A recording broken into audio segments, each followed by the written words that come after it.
Coba lihat bagaimana saya punya abah Habib Hasan, pikirannya bagaimana caranya supaya membangun pondok ini. Bagaimana bahkan pesannya sampai sekarang memberatkan kepada kita. Walaupun kita merasa berat, tapi kita harus dilaksanakan. Karena berangkatnya, syafaqahnya saya punya abah Habib Hasan kepada umat Islam ini semuanya. Apa diantara wasiat saya punya abah? Wasiat saya punya abah 3. Di antaranya adalah, kalau ada seorang murid datang ke dakwah, dia mau belajar ke dakwah, dia sudah siap, jangan kau tolak, terima. Kalau sampai kau tolak, lalu kemudian kembali ke rumah, sampai gak jadi mondok, maka kamu akan tanggung dosanya sampai hari kiamat. Apalagi, kata saya punya abah, jangan pernah memberhentikan anak pondok gara-gara dia tidak mampu untuk membayar. Sehingga alhamdulillah hutangnya anak-anak di pondok itu setiap tahun banyak. Tapi kalau semua ada wali santri yang ada di Bandung yang punya tunggakan, cepat dibayar. Walaupun merepotkan, tapi lihat bagaimana syafaqahnya. Saya lihat punya kakak Habib Zain, lebih daripada saya punya abah. Beliau bahkan sekarang ini mau bikin pesantren, itu konsepnya sudah berubah. Konsep beliau sekarang sudah membangun pesantrennya. Saya membangun pesantren berarti saya membangun rumahnya Nabi Muhammad SAW. Dibangun dengan marmer, bangunan yang baru 11 lantai dengan marmer. Dari mana uangnya? Semua dari Allah SWT. Tapi lihat bagaimana keinginannya, antusiasnya, Masya Allah luar biasa. Ini harus kita tiru. Sementara kalau kita meninggal nanti, kita akan ditanya, apakah pendapatmu tentang orang itu? Siapa orang itu? Nabi kita Muhammad SAW. Sehingga pantas kalau seumpama sekarang ini, mohon maaf, saudara-saudara kami kaum muslimin, kaum muslimat rahimakumullah, kenapa sekarang ini banyak kesusahan? Kenapa sekarang ini banyak kesedihan? Bukan berarti saya punya abah itu nggak pernah susah, susah terus. Tapi susahnya itu beliau senangi, beliau itu bahagia, beliau rasakan lazat. Subhanallah, saya punya abah ini, kalau dia itu dapat uang, dapat bantuan, kami tahu tanda-tandanya apa? Kalau sudah pegang kaosnya di belakang, kemudian dia angkat begini-begini, baru dapat uang ini. Saya masih teringat, Habib Migdad tahu sendiri, kalau sudah kayak begini dapat uang bukan untuk pribadi, tapi untuk pondok, untuk bantuan. Bahkan saya punya abah, Masya Allah, 3 hari sebelum meninggal dunia, beliau sempat berkata begini kepada kami, apakah kalian pikir bahwasanya nanti pondok ini setelah Abi meninggal, pondok ini akan keadaannya sama seperti ketika Abi pegang? Tidak lagi. Kenapa beliau katakan demikian?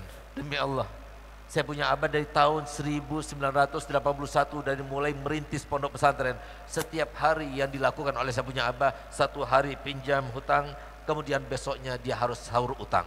Setiap hari seperti itu sampai tahun 99 ketika beliau meninggal dunia. Apa kata saya punya abah? Kalau saya nanti meninggal dunia, enggak lagi seperti ini. Orang yang akan membantu pada pesantren datang sendiri ke sini.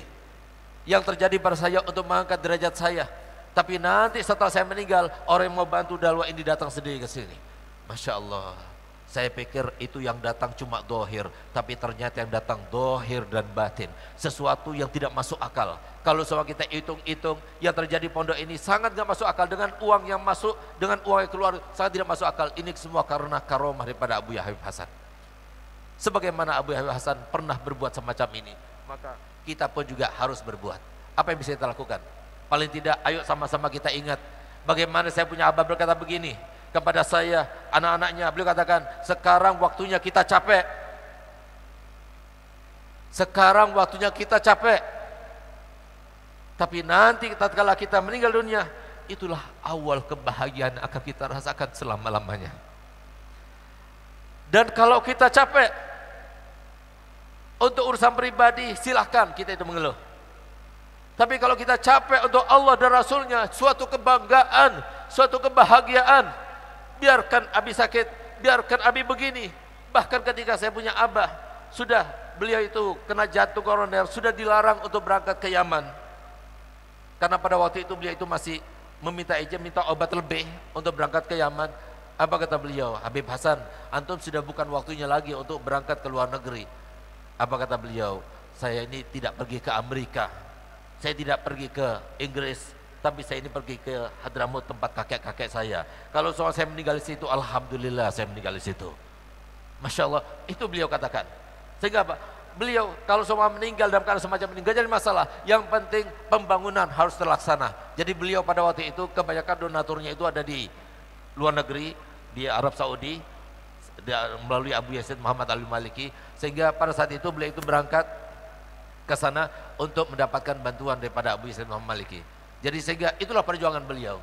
Sehingga apa kata beliau? Kalau sudah kami meninggal dalam keadaan membela agama Allah dan Nabi Muhammad SAW, itu adalah sebuah kebanggaan. Itulah sebuah kebahagiaan yang sebenarnya. Begitu kita meninggal, itulah awal kebahagiaan, bukan kesengsaraan. Itulah kebahagiaan, itulah istirahat yang sebenarnya. Kalau sekarang biarkan kita capek dulu. Ayo Bu, biarkan kita capek dulu.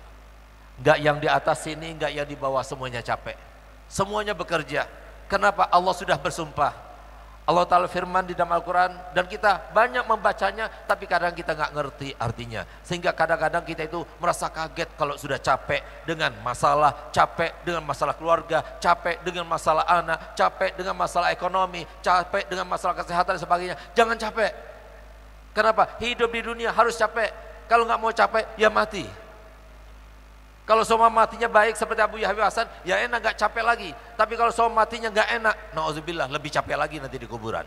Oleh karenanya jangan capek. Karena apa? Semuanya capek. Bukan cuma kita saja, bukan cuma ulama saja.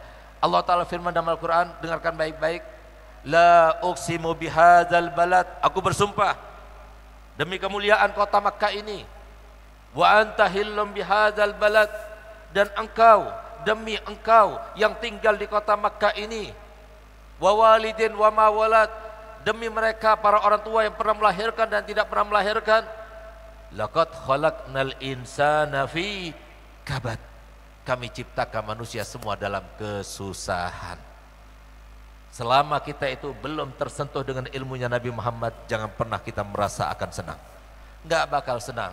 Banyak orang yang salah persepsi, disangkanya senang itu adalah dalam kecantikan, sehingga orang yang cantik bakal senang, bahagia. Belum tentu. Disangkanya kesenangan itu dalam harta benda yang melimpah. Tidak. Disangkanya yang namanya senang, bahagia itu adalah jabatan. Tidak sama sekali. Tapi kesenangannya itu adalah rasa. Kesenangan itu adalah rasa nyaman, rasa tenang, itu bahagia. Kalau ini yang kita dapatkan, kalau ini yang kita inginkan, maka cara satu-satunya untuk mendapatkannya harus kita berinteraksi dengan ilmunya Nabi Muhammad.